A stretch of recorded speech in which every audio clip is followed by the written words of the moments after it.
4, in 3, in 2, in 1. We are live! Yay! Hey! Oh, Teresa, we haven't got a banner. Okay, I'm late. I know. I said hello. I told everybody I'd be on 15 minutes. I even have people texting me. Damn! Well, that's wonderful. And it was my fault. It was my fault. Yeah, but they're not. I own it. It's fine. I've got my time distance between Canada and England all twisted about face, and I thought it was an hour beyond what it is. And Teresa reeled me back in. And so, you scientific mystic person, I'm going to put a brand on and a banner, and you can just tell them how wonderful we are and how we are here. Okay, well, I'm Teresa Collins, scientific mystic, as Jenny said, from Blended Spirit. And yes, I'm very wonderful. I'm feeling very kind of bright today. Oh, Sleepy Duck. Hello, Jenny. Big fan here. Who's Sleepy Duck? What? Hi, we got a comment. Cool. I got new people here. And this is Miss Jenny of Hypno Woman. And don't distract her, guys. Come on, give her a minute. She's got to do the banner. It's number 10. Number 10. And we arrived exactly when we're meant to. Good morning, Shauna. Apparently, this is perfect. Oh, it's the Saturday comedy duo. You know, dude, I like that. The comedy duo. Well, hopefully we can bring some sunshine and laughs and smiles to your day. As the weather kind of gets grimy, we need to find those things to lift us up. Grimy is kind of a good word for the weather, by the way. Feeling a little grimy today. It feels a little English, actually. So, yeah, so we'd like to come on here bright and early on Saturday morning and to say hi and good morning. If you're catching the replay, make sure you comment because Jenny loves to come back and fill in those slots and respond because she's amazing. And, yeah, so today we are managing again with co-creating with the cosmos. You know, October is absolutely spectacular, Jenny. Spectacular. In what respect? Spectacular. Well, when we're talking about the cosmos, the veil is starting to get thinner and thinner and thinner. And as we approach Halloween, we have a chance to glimpse in. Even people that aren't entirely super spiritual tend to notice the feelings and the vibration and the other visitors, I guess, is what we'll say. So as we're doing the co-creating, this is a wonderful time to feel that love and support. Lovely. I was listening with one of my ears as I was typing in the banner. What did these other friends tell us all about it? They're friends. Well, your guides, your ancestors. Ancestors are big right now. There's that kind of vibration of being able to tap into the support of the people that have passed before us, their knowledge, their wisdom, the loving compassion that they want to bring us as they've already passed through this human experience and they know how tough it really is. So allowing that support. Do you think that they would be saying the phrase that is now on the ticket tape at the bottom of the screen? Do you think they would be saying that sometimes? No. I think they would be saying, you're doing the best you can, and we love and support you. Bless. Well, then that puts the whole next chapter out of the window. Yes and no, right? Because we're here. Let's battle it. So it's your own worst enemy, but that's true. We tend to get in our own way on a regular basis. The resistance is ours alone. Yes, Shauna, so exciting. I love the veil. Sleepy Duck. So Sleepy Duck must be one of your fans, Jen. Ooh. Somebody from one of your pages. Oh, hello. Hello, Sleepy Duck. I don't know who Sleepy Duck is. They're obviously incognito. Big fan. I like having a big fan. Big fan in a Sleepy Duck. Hello, Sleepy Duck. A little bit of mystery and magic early in the morning. Thanks, guys. I've got a big fan. Can I just share a little bit of what we did last weekend with my in-person live event? It was the fall equinox, and it was all about celebrating your success. So the fall is about reaping the rewards and enjoying the harvest. We've worked really hard over the spring and summer, and it's now time to celebrate what we've done, who we are, to enjoy the fruits of our labor. So just a little reminder to everybody out there to celebrate your successes and to really highlight all the accomplishments you've done over the last 6 months. It's so important, isn't it, Teresa, to own your successes as well as your failures, because I think the usual default setting of the frontal lobe is to look at what went wrong, as we were talking about before we went live, to look at how things have gone wrong so that we think it's so that we can make it better in the future. But as you told me, in pulling back into the past as to all these things went wrong in the past, I want to tell you how bad it all was. It's kind of creating more of it in the present moment. Oh, guys, you know, Teresa and I help each other so much. We bounce off each other. And even though we've achieved these high statuses in our different fields of adventure, it's nice to be able to catch each other from time to time saying, no, that thing you just said there, wasn't that in the past, and that past is over and has no hold on you? There are lessons to be learned in the past. Yes. That's such a great point, Jenny, because everybody kind of thinks, oh, they're healed. They're done. Oh, my God, no, dude. We have to do it every day even more. It's even bigger for us, right? It's even like a larger show up. And when we get our healing loveliness, it's a little bit of an ass kicking. So we can really learn how to help you. It's like it's more wrong, isn't it? I mean, what we're talking about, guys, is something that happened yesterday or the day before. And then Teresa will say, yes, but that's sorted now. That's gone. That's done. That's dusted. So why are you dwelling on that? Well, I just want to tell you about it. Well, tell me about the result rather than the process. Oh, I do love her, you know. And I love that you take it. You take it like a champ. She goes, ow, ow, ow, ow. Oh, here's me getting my own back. Let's see what I can do now. Okay. Ta-da. So it's trial 10, the confirming, affirming trial. Now, I know we've talked about affirmations before. And as you know, when we talk about affirmations, it's not those certain times once a week that you might sit quietly and decide what you want to affirm to the universe. Our point is that you're doing it all the time, that you're creating the reality that you're living right now. And so that's why we're kind of hard on each other when things aren't quite going the way we want them to, because we can point out to each other, yeah, it's because you did that, and it's because you're thinking this, and that's what you're going to get tomorrow because you're focused on this now. So you're affirming all of the time. And last week we talked about other people's insults and compliments becoming your affirmations that you're projecting out now in order to create your tomorrow. So affirmations to us happen consistently and very profoundly. And so sorry, Jen, can we just back up that a bit? So we're not talking about the I am wonderful, I am powerful. We're talking about the regular everyday sentences that we keep repeating. So anything that we keep affirming in our mind becomes an affirmation. So yes, it's lovely when we can sit down in that seventh day and say, I am wonderful, I am powerful. But all week we've been saying, I am shit, I am lazy, I am lost, I have no direction, I am failing, and you know what? You've been saying it over and over again. So now all of a sudden you want to say 5 affirmations on Sunday and negate the whole thing. So I don't think, to defend our lovely viewers, I don't think our viewers and even ourselves sometimes recognize that even though we don't say it, it's an affirmation in here. Yeah, and for sure. we edit what's in here so that we don't actually hear it.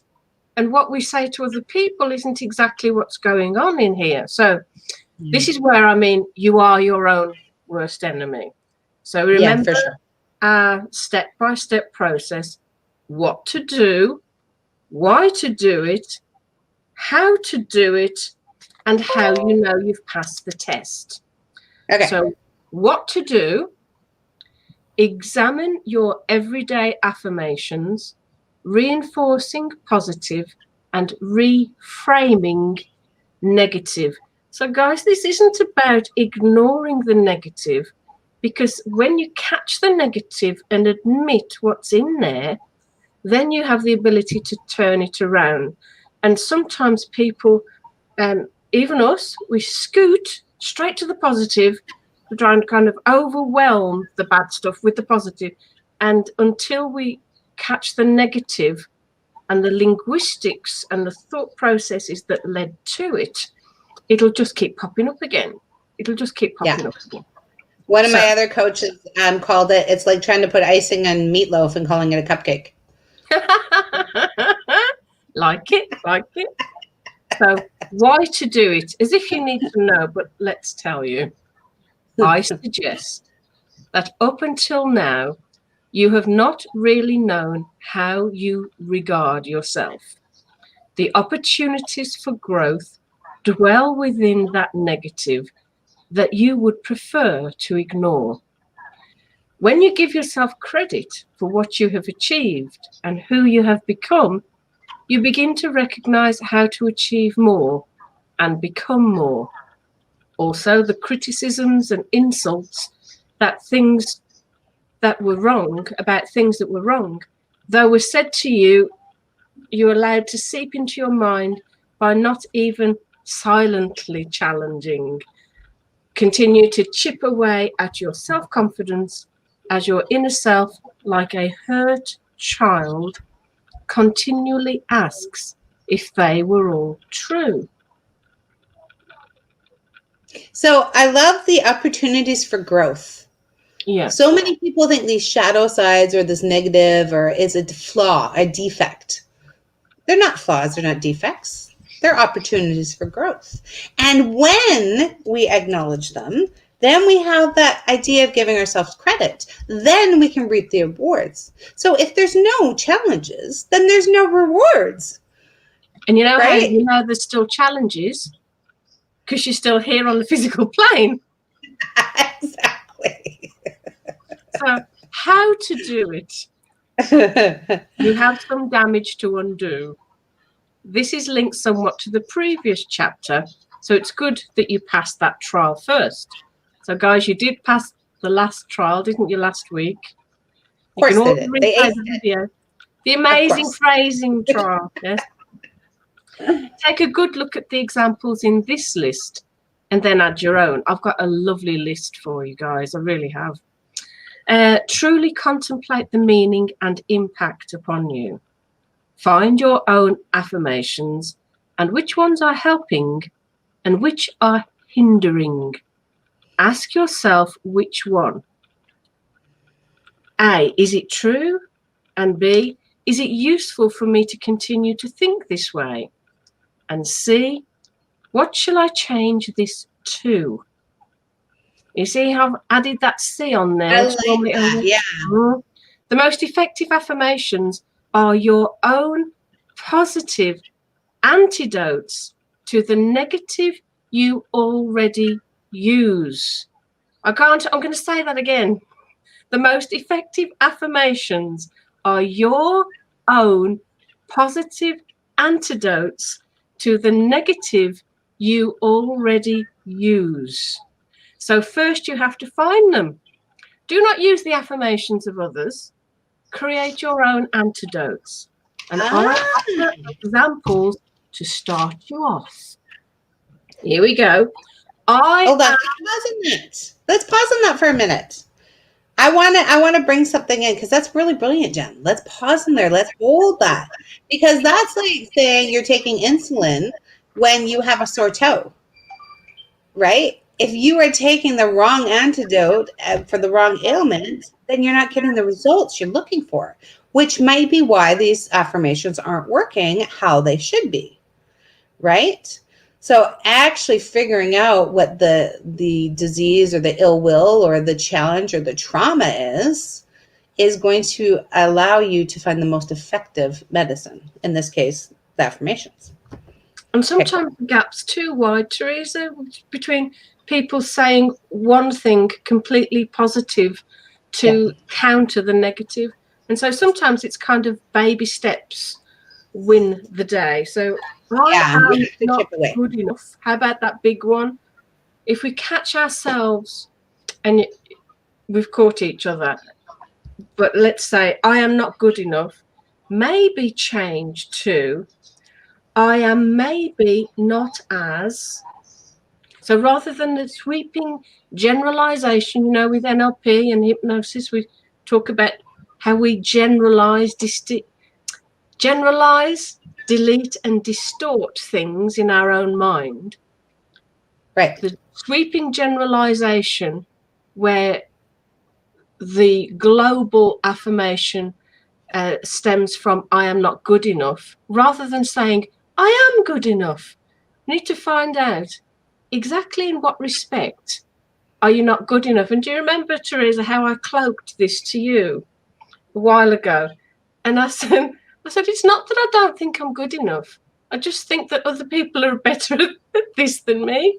I think, I could see Teresa thinking, isn't that the same thing? You just cloaked it to yourself. 6 of one, half a dozen of the other, baby. It was only by discussing it with you that I revealed it to myself. In this particular arena, other people, I must think other people are far better at this than I am. And so to recognize that, rather than, I don't think I'm not good enough, I just think other people are better. Hearing yourself. Thank you for sharing that, Jen. I'm sure there's a ton of people on here that feel that same way. I'm hoping so, because I'm getting my dirty laundry out here and just washing it in front of you. So if the not good enough is linked to something specific, we're to work with these affirmations properly, and that's why we're bothering to do these things with you guys, because we're saying everybody else or most others have got this wrong, because we've done this right.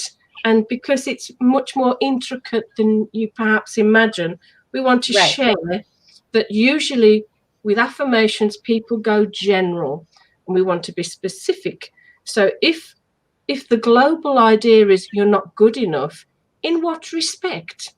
So a gifted counselor will say to you, okay, you say you're not good enough. No, just not good enough. Exactly what are you not good enough at? Well, which is hard work, guys. You do need somebody to kind of hold your hand through that, because you can't go down the I'm not good enough at this and I'm not good enough at that and I'm not going to. So if you have that support person to kind of keep you on track and just deal with it one piece at a time, I think that's the key there, right? And from the diploma in clinical hypnosis and NLP training, that people take these things to the identity level. I am not good enough, rather than I don't have enough. And I'm now talking about money. So if people say, maybe I'm not as rich as I want to be, though I'm getting there. Maybe I'm not as slim as I want to be, I'm getting there. Maybe I'm not as healthy. Maybe I'm not as loved. Maybe I'm not as clever. Imagine that there's this kind of little devil on the shoulder saying, you're not good enough. You're not good enough. Okay, maybe I'm not enough in this arena at this moment, but now I've acknowledged it. I know I'm getting there, and I'm good enough right now, becoming more, though good enough right now. So let's go to I'm not rich enough. Which would manifest, the negative ego twists things, you see, and cloaks things from you. So the negative ego would start with, you're not enough, you're not enough, you are not good enough. And you, now to process that out, would say, exactly in what respect am I not good enough? Well, you haven't got enough money. Okay, maybe I'm not rich enough right now. I'm not rich as much as I want to be, though I'm getting there, and I'm good enough right now, becoming more than good enough right now. But you're not very slim, are you? Maybe I'm not as slim as I want to be, though I'm getting there, and I'm good enough right now, becoming more, though good enough right now. Maybe I'm not as loved as I want to be. Maybe I'm not as clever as I want to be. I'm getting there, and I'm good enough right now. Becoming more, I'm good enough. Because as you say, Teresa, once you acknowledge at this moment where the lack is, by focusing what you've already achieved in this present moment and acknowledging that there's more to come, there's an excitement about that, isn't there? Thank goodness that we're progressing and that we can look forward to more. Yeah. And shifting that in from the lacking mentality to the excitement mentality. Oh boy, is that ever the magic. If you think about a person that's standing in the corner and one is like feeling lack, or you think about the person that's feeling excitement, you're going to be naturally drawn to it. So the universe is going to be naturally drawn to the excitement. I think about, sorry, go on. Yeah. No, that's fine. Go. Think about a holiday, because I know you went on that Penticton holiday recently. The looking forward to it is part of the pleasure, isn't it? Mm-hmm. Because if you think about getting it done, in terms of want to be rich, want to lose weight, want to do this, want to do that, if it put it in terms of a holiday and looking forward to something, the joy of looking forward to things being better and different and new and wonderful, the end result of going on holiday is coming home. So why not just come home? I'm already home. Why bother? You know. Surely it's the journey. Save all the money. Well, the end result is to be home, so I'll just stay home then, shall I? You know, why bother? The idea, has anybody ever been on a holiday where they expected it to be absolutely wonderful and marvellous and they look forward to it for ages, and actually it wasn't that great? Yeah. Anybody done that? How about you, Shauna? How about Sleepy Dog? Oh, Teresa Marshall. Yeah, absolutely. Awesome. So perfect. Thanks, Teresa. Yeah. Well, I've got lots of these for you, so I'm gonna continue, Miss Jenny. I'm going to continue. Yes, share us your knowledge. How about I'll say a few of them, and then that might get things ticking over in your mind. Just so we can highlight something. I like that you're starting with maybe. Mm-hmm. So you're not confirming it. Well, the confirmation kind of happens. But you're not confirming the back. So even though you're saying I'm not good enough or I'm not skinny enough, you're saying maybe I'm not skinny enough, but I'm learning every day. So this but again is coming in. We had the but before, but this but is coming in a great way now. This is the lovely but. We like the but. So we've got the maybe, and then we've got the great but. And then the future projection, but I'm learning every day, but I'm expanding every day, but I'm getting there every day. So I like the three parts there, and those are the highlights, right? I think what we're learning as therapists and counselors, psychotherapists ourselves, what we do for clients, we've kind of learned to do for ourselves. So we have to meet the client where they are, because we know if we don't, they'll spend the whole hour of their precious therapy time trying to explain to us just how bad the situation is. So I've had, and please forgive me, I know that it's a different, you evaluate weight in terms of pounds there, don't you? And we do it in stones and pounds. So I don't know what I'll ask Google, hang on. Hey, Google. How much is 7 stone in pounds, please? I think it's 84. 7 stone is 98 pounds. To convert from stone to pounds, multiply unit of mass by 14. Oh, shut up. You're getting too clever now. Right, so I had a lady that was, and I will get comments for this. I had a lady many years ago who was 7 stone, so 98 pounds, and she came for weight control. And a lot of people chastised me for even accepting the appointment. However, she thought she was fat. She thought she needed to lose weight. Yeah. And so I had to meet her where she was. And everything changed as soon as she goes into transit or balances out, as we know. And it was about body dysmorphic disorder. That's fine. We sorted it all out.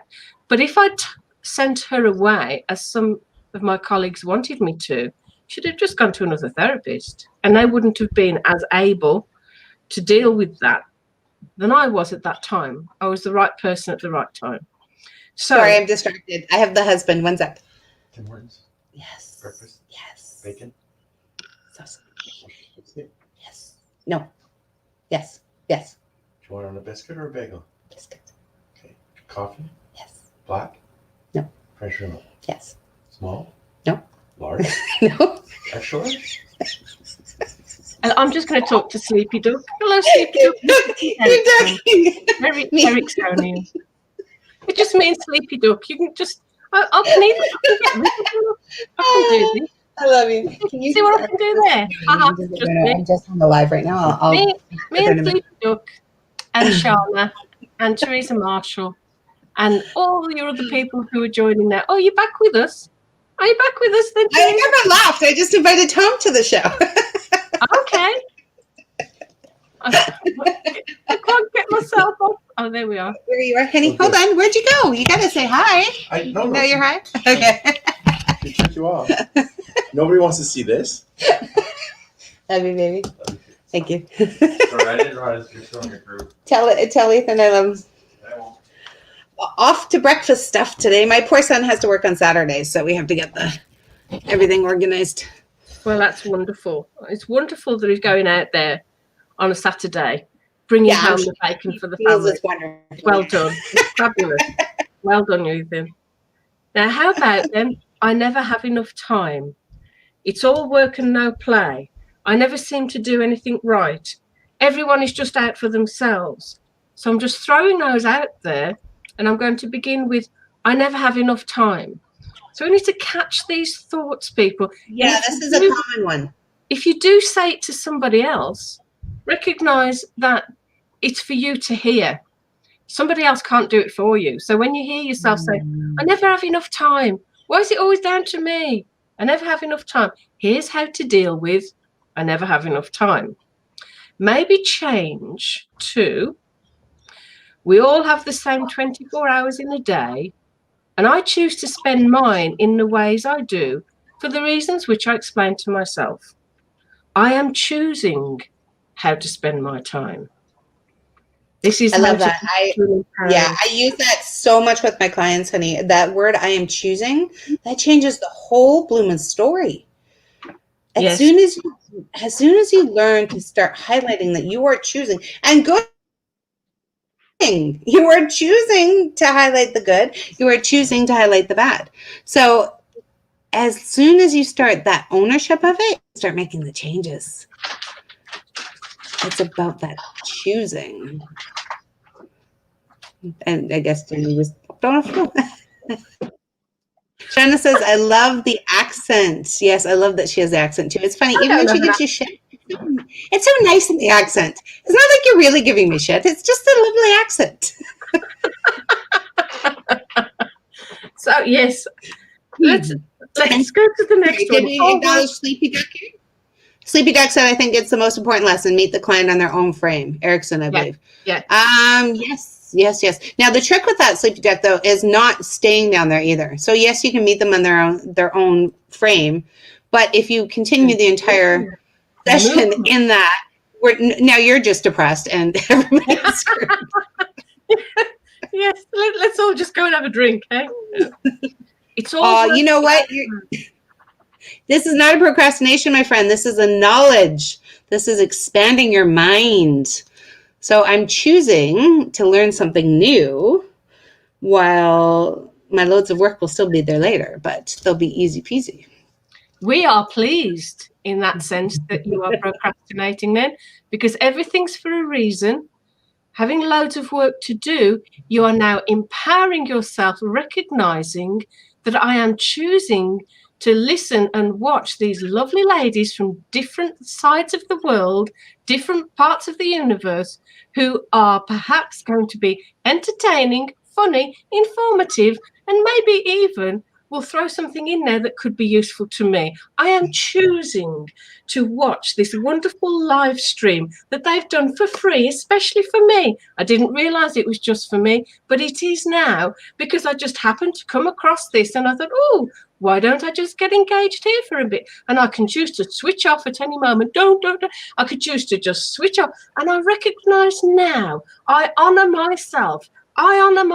Sleepy Duck, right here, right now, that I am choosing how I spend my time. I can always get more money, but I'll never get this time back.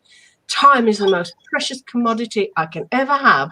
And at this moment in time, I honor myself by choosing to be entertained, to connect with people all over the world at this very special time, because there might just be something, just one sentence, just one idea that is said that could change one of those things, like procrastination that's in my head that I used to beat myself up about, which actually now makes me recognize I am choosing.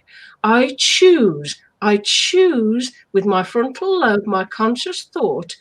Choosing is in, and we're going to argue about this, Teresa, choosing is a faculty of consciousness. It's in the weakest part of the mind, where the unconscious is all of the memory, all of the imagination, all of that huge pool of connected thoughts with other beings. There's so much in the unconscious, but the conscious mind focuses it and orders it and then chooses to dip into each one. So choosing, Sleepy Duck, is the most powerful thing you can do. And you are honoring us now by choosing to watch this video. How about that? Lots of other things you could be doing, but we are the most important thing in your life right now. How about that? I'm sorry for your family. I'm sorry that you're supposed to do everything. But hey, we're the most important things in your life right now, Sleepy Duck. How about that? Well, that was a lovely rant. I think choosing is anchored in Sleepy Duck. Like, I love it.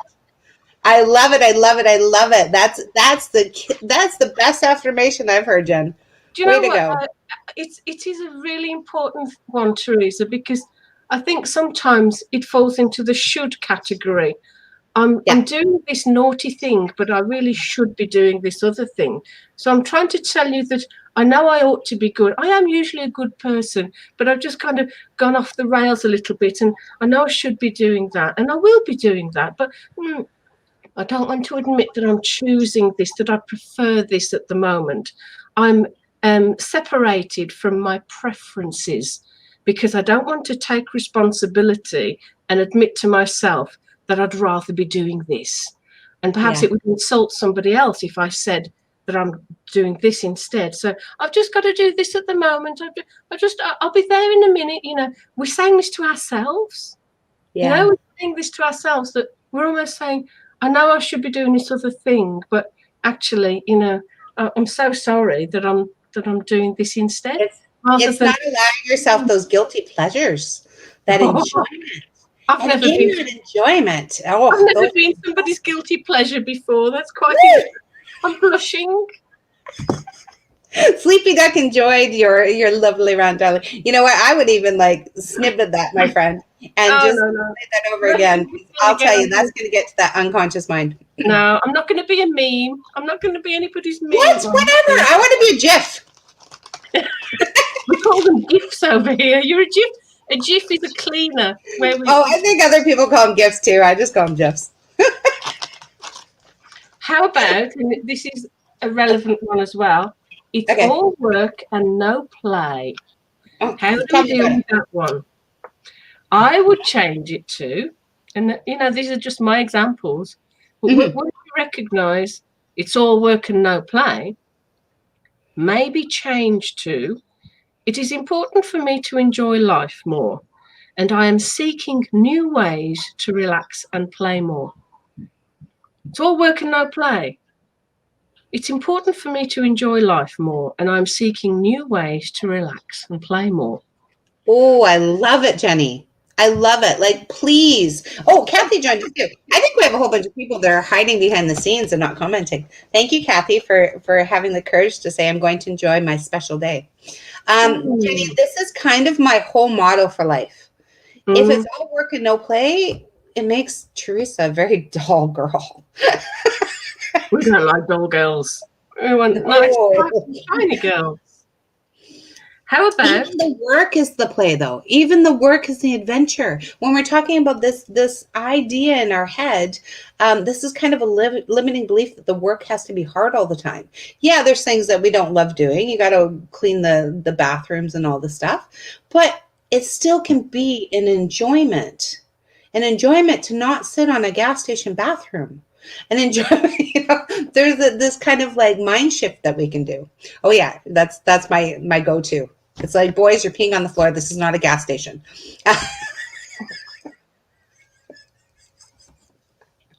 let's just let that one settle. Let's just let that go. Let that go. I'm just saying that it's not all roses, but it doesn't have to be all thorns either. And you can always find that mind shift. Well, this is where, I do bring Mary Poppins in, and you've just got no idea unless you've actually watched it. In every job that must be done, there is an element of fun. You find the fun and snap the job together.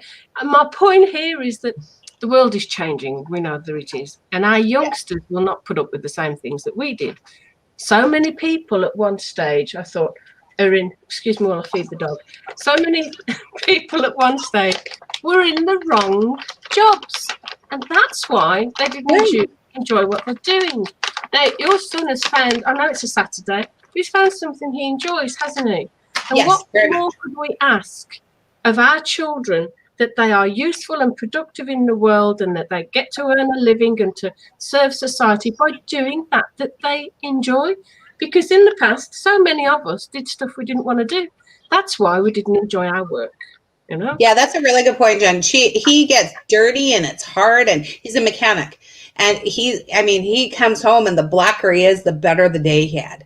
So that's not for everyone, but it sure is for him. And he just freaking loves that. Yeah. And when you really enjoy your job, it's hard to kind of stop and to notice it's time to go home when you're really involved in it. And so this all work and no play, then you have to look at what your work is. Yeah. And can you bring some play, some enjoyment into that arena? And yes, you do have to have that division, and you're really good at that, Teresa, aren't you? I mean, I need to remember sometimes what the time is. Living on your own, it's kind of, oh, it's dark, maybe it's time to eat. But, you're really good at that division. And I think it makes you, I'm putting words into your mouth, enjoy your job more because you're focused on those different areas. Now, to be fair, Jenny, that's because I learned that the hard way. When I was at corporate, I was a workaholic. I could work 60 to 8 hours. I wouldn't sleep. I would basically smoke and drink coffee, and I would just work. So I came by this because I lived that other side of the scale.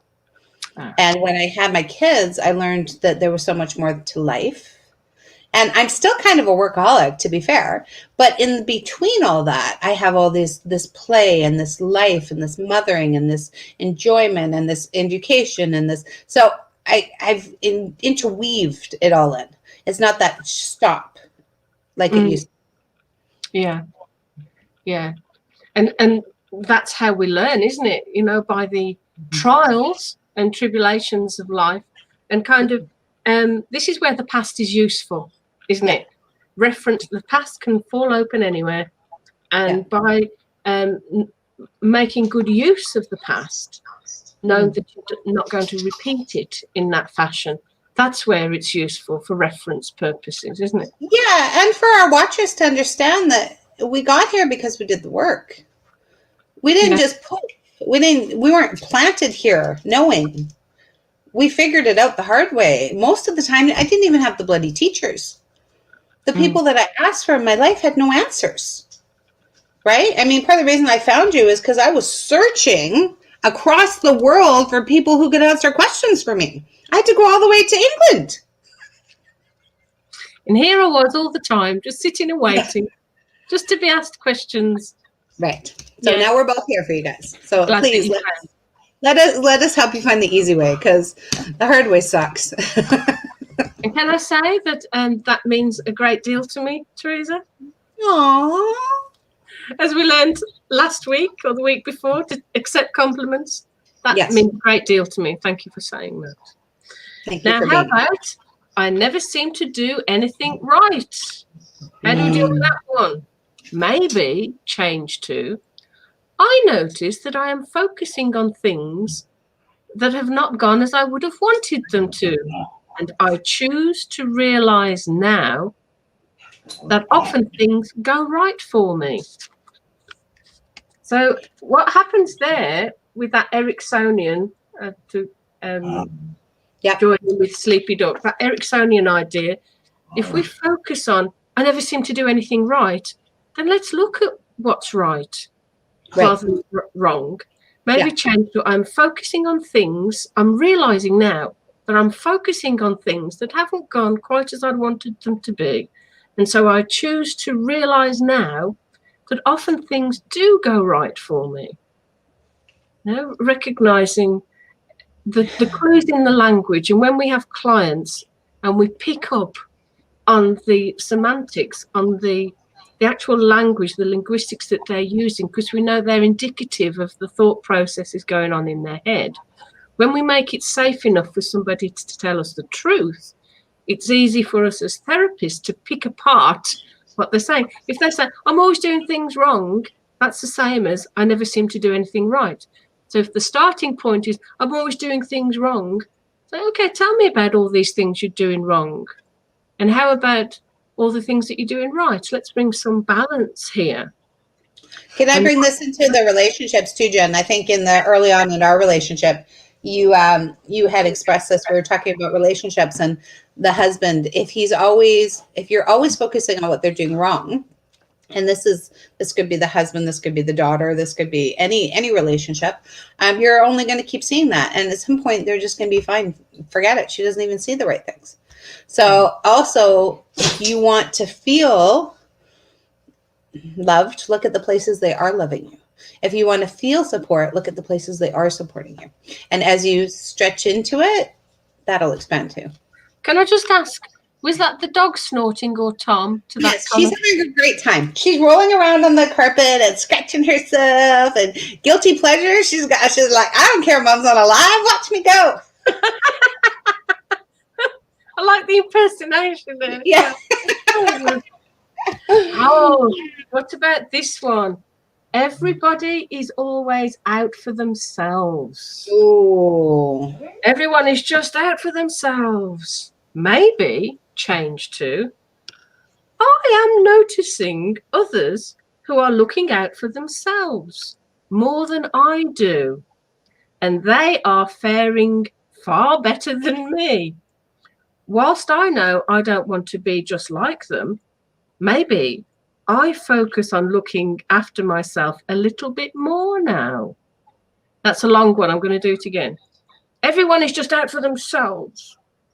Maybe change to, I am noticing others who are looking out for themselves more than I do, and they seem to be faring far better than me. Whilst I know I don't want to be just like them, maybe I focus on looking after myself a little more now. I mean, have you found this, Teresa, that often our reticular activating system often is a part of the brain that kind of picks on something that we need a little bit of in ourselves, but we notice the extreme examples of that. Like everybody's always showing off. Well, maybe you ought to show off a little bit yourself, Jenny. You know, but what tends to happen, the negative ego would say, well, you know, you don't want to be like them, so stay away from them. But there's a reason why your interest has been drawn to them. There's a reason why the law of attraction has brought them into your sphere. The above is just a sample of affirmations exchanged with others every day that can affect our vibration positively or negatively. And it's time to find some that help you.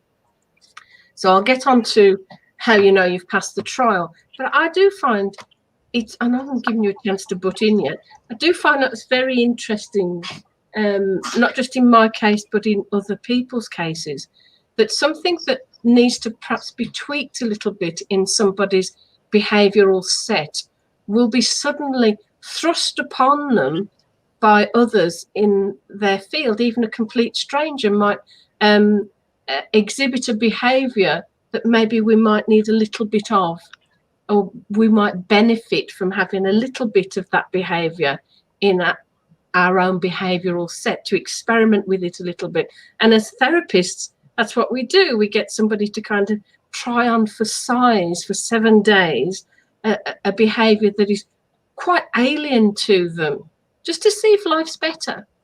Just try it out. Just try it. Just see. Just try it out.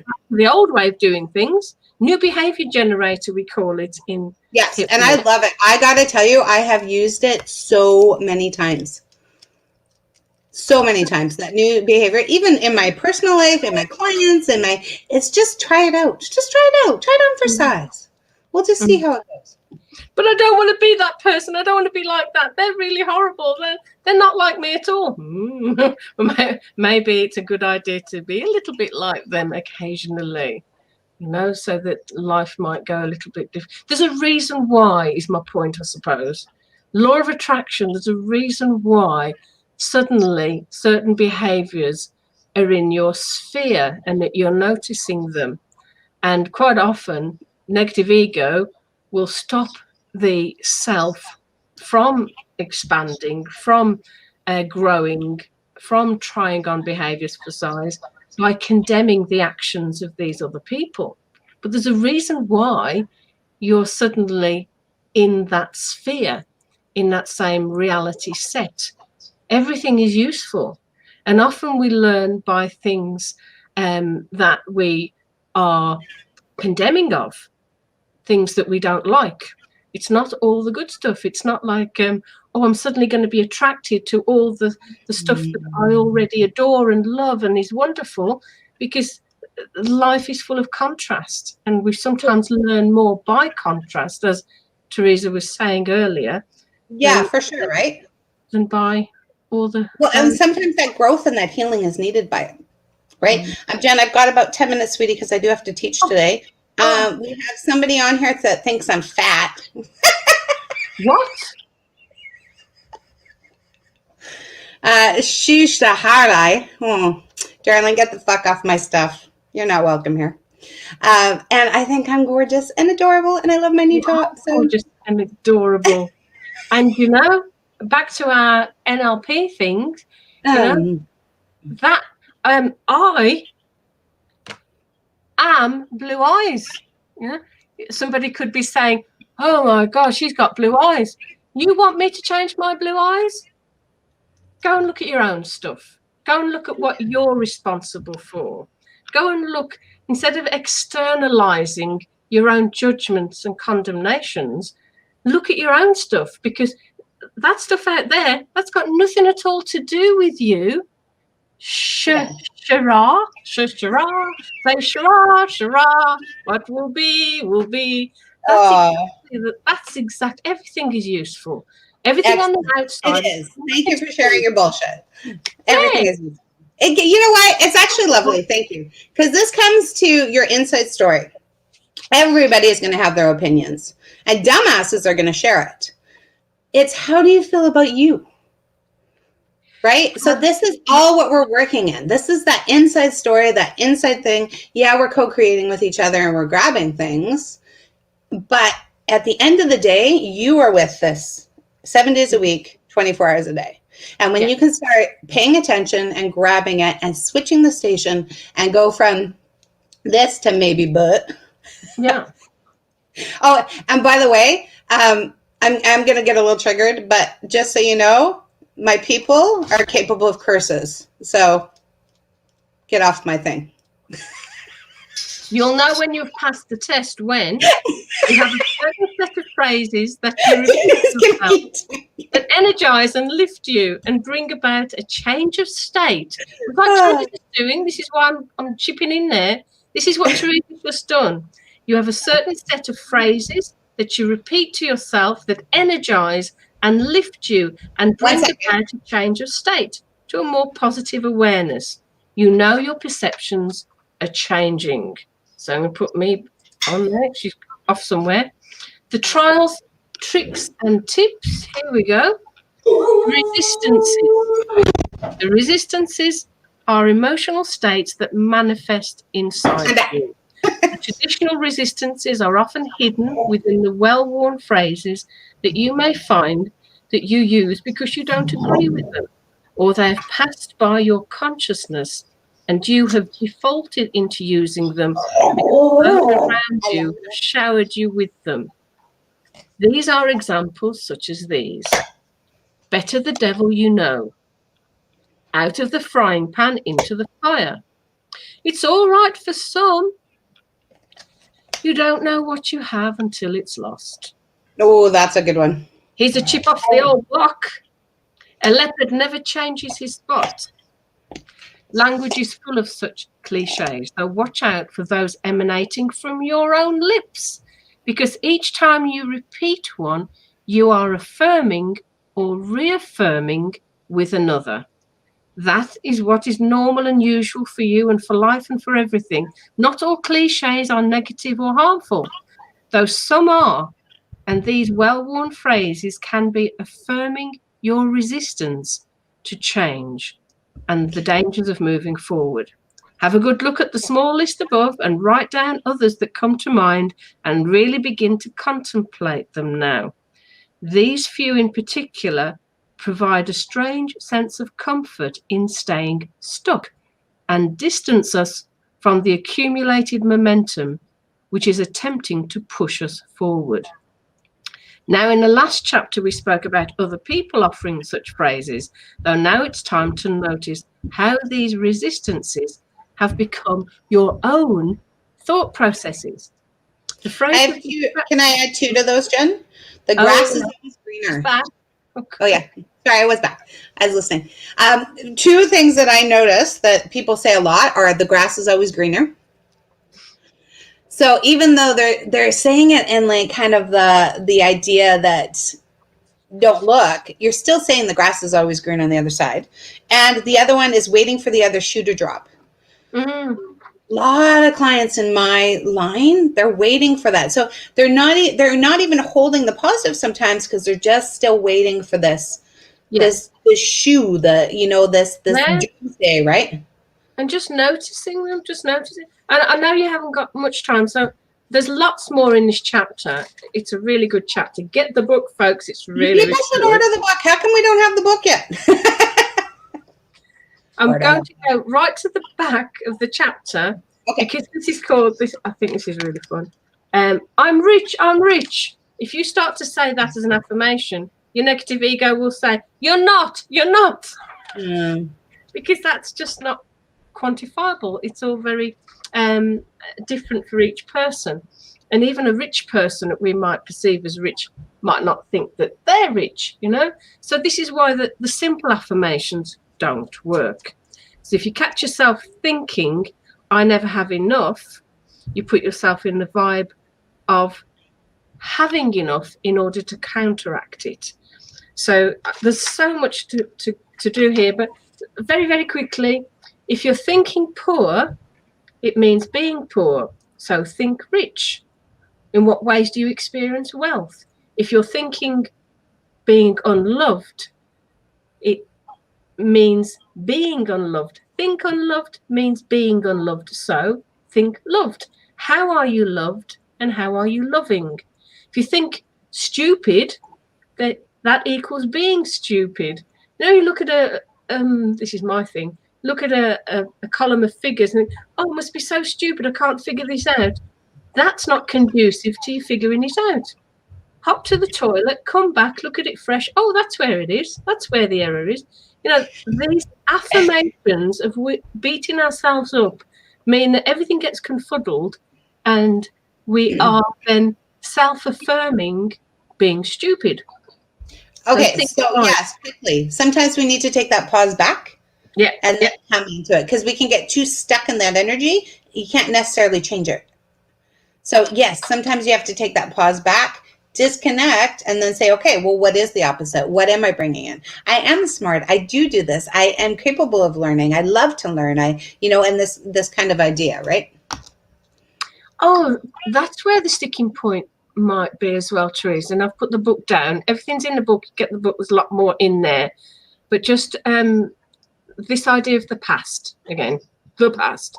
Because that thing I've just said is the past now, isn't it? And so there are valuable things that I do recognise that I particularly get drawn into the past. So that thing that you just said there, say again, just the last bit. About the pause and taking a step back to disconnect it. So by doing that, by stepping back, it's kind of reevaluating things, isn't it? And then we're forced to kind of refer to the past, because in thinking, oh, I'm stupid, I've got to think of the antidote to that. When was I last clever? So how am I clever? Let me refer to things that I've done or things that other people have said before that are quite clever. Where's my cleverness? I need to get into that domain in order to create more of it. If I'm feeling poor, where is my richness? I need to step back, evaluate the kind of whole of my experience and find where I can convince myself that I have riches and abundance. If I'm not healthy, where is my health? I need to step back and look at my experience, the wealth of my experience, to find where the health is. That stepping back kind of puts us into the past, doesn't it, a little bit? Yeah, and that's good. But I like the idea of convinced too, because it doesn't matter how many times somebody tells you you're beautiful.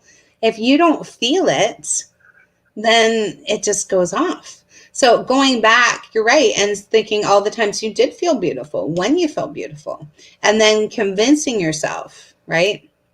I think that's probably why we're not all perfect yet, because it's a little bit of a game. And we can't lie to ourselves. No. And it is about the feeling, isn't it? The feeling that reference of past experience brings up. So if it's a good feeling, if it feels good by referencing something that has gone before, great. And if it doesn't, change it, reevaluate. Yes. It's all about the feeling that gets the beacon out there to create more in the present moment and future. Yes.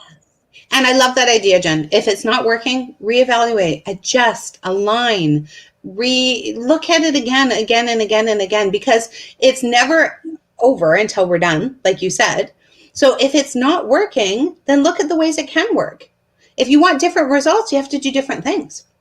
So, and this has actually been my kind of mode for the whole week. If you want different results, you have to do different things. So it's like seeing where you can switch those things so you're not repeating the cycle.